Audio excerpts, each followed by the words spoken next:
Alors mon dernier roman, c'est Que la guerre est jolie, qui est sorti aux éditions Rivage et qui vient de sortir au mois de septembre 2019 en poche. Toujours aux éditions Rivage.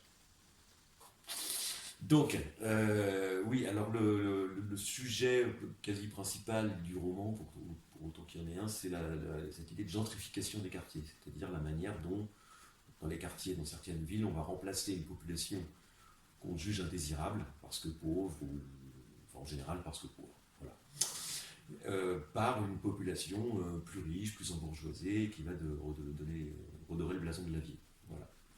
Et en fait, c'est une opération j'ai constaté, qu'on a vue dans pas mal de villes, le vieux centre de Lille par exemple, qui était vraiment un moyenâgeux, donc très beau dans l'idée, mais qui était squatté, qui était le repère des drogués, des dealers et autres. Un jour, la mairie s'est dit, mais en fait, ce vieux centre, il peut être vachement beau.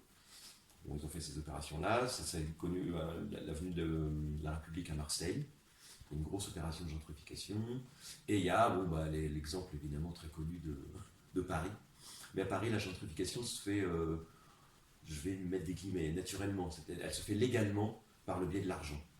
C'est-à-dire qu'en général, les gens assez âgés, on prend comme des quartiers qui sont en train de subir ça de plein fouet, comme le 18e arrondissement, les personnes assez âgées qui quittent leur appartement, cet appartement va être, enfin qui quittent parce qu'elles sont mortes en général, cet appartement va être revendu, et là, leur prix de revente va se faire à genre à 10 000 euros le mètre carré. Donc effectivement, très peu de gens peuvent se permettre d'acheter un appartement à ce prix-là. Et c'est donc une population plus riche qui peu à peu va remplacer les gens pauvres. Voilà, ça c'est très naturel.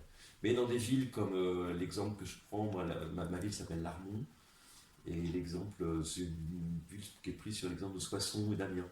Amiens, pareil, il y a tout un quartier comme ça qui était genre malfamé, mais qui était au bord de l'Aisne, et qui est devenu un peu le quartier où il y a tous les jolis restos, les bars, les machins de nuit. C'est le quartier étudiant, tous les étudiants se retrouvent, voilà.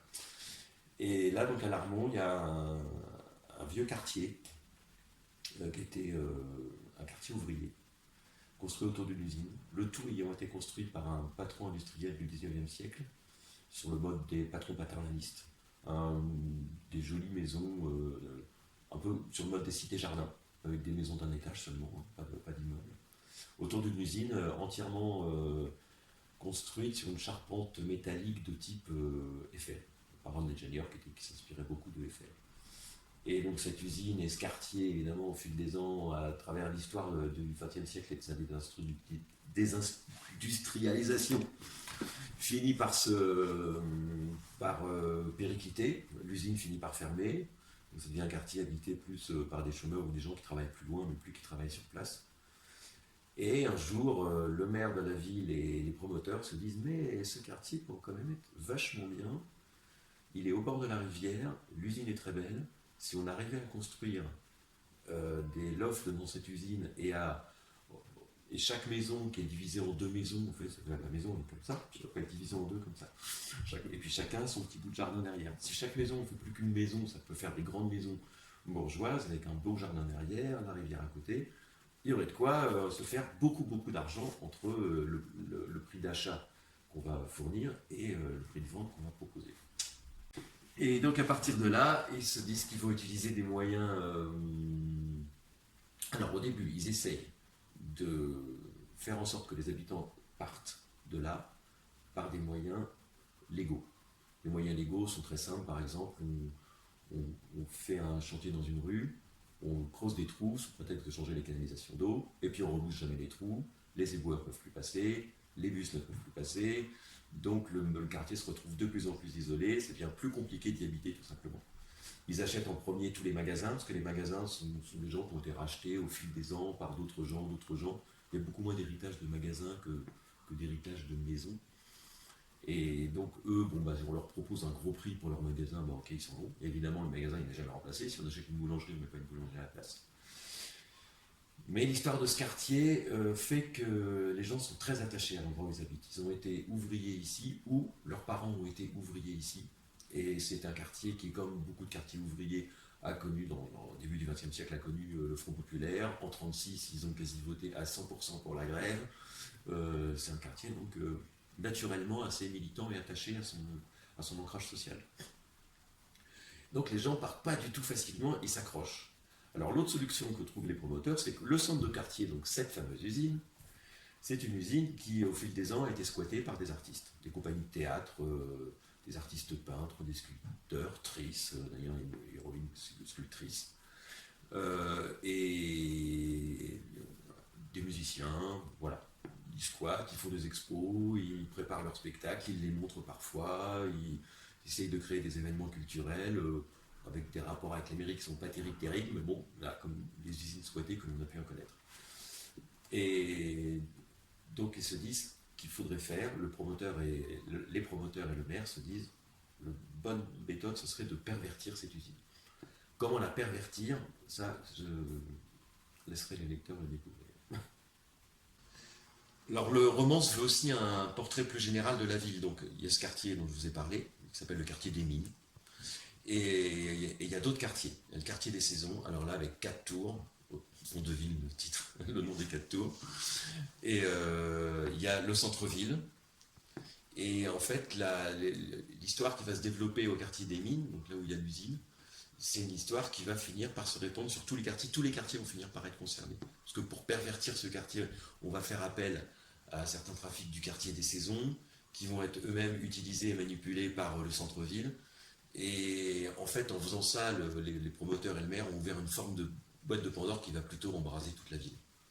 Et ça, leur affaire ne va pas du tout se passer comme ils l'ont prévu. Ah, ce livre a une histoire extrêmement particulière. Extrêmement particulière parce que, théoriquement, quand moi j'écrivais, enfin théoriquement, jusqu'en 2014, quand j'écrivais des romans, je partais un petit peu du premier mot, de la première page en haut à gauche, et je finissais au dernier mot de la dernière page en bas à droite. Je faisais pas de plan, ni rien. On a souvent pu me dire que mes romans étaient très construits, tant mieux, mais en fait, je dois avouer que je les écris comme ça. Enfin, le premier jet, hein, évidemment, après je reviens 15 fois dessus. Le premier jet se fait comme ça.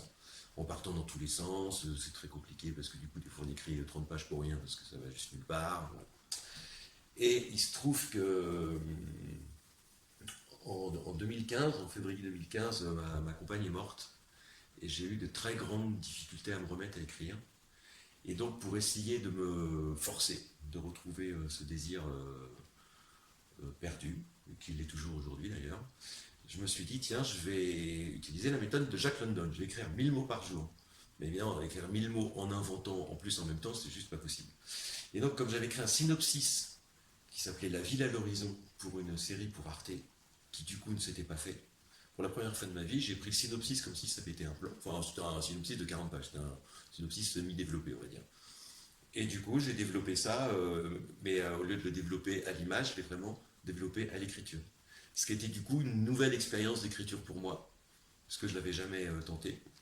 Alors je ne suis pas mécontent du résultat, mais ça a pas.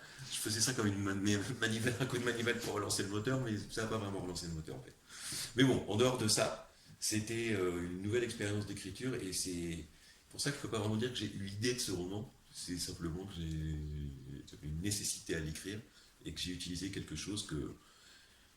Et l'idée de cette ville à l'horizon était venue parce que Arte voulait un truc qui parle de la ville. Voilà, tout simplement. C'était pas un sujet qui venait de moi, en fait. Enfin, c'est radicalement différent. Alors, il faut dire aussi qu'à chacun de mes romans, j'essaie toujours de faire un roman complètement différent du précédent. Par exemple, si j'en ai écrit un à la première personne, le suivant sera la troisième. Si y en avait un au présent, le suivant sera au passé. S'il était au passé simple, puis d'après sera au passé composé. Et parfois, je me dis que c'est pas une bonne idée. Sur un de mes romans, L'homme à la bombe, par exemple, je l'avais écrit complètement à la première personne. Et puis après, je me suis dit, ouais, en fait, ça marche pas très bien la première personne. Je l'ai réécrit intégralement à la troisième personne. Lui, il était à la première personne au présent, il est devenu à la troisième personne au passé composé.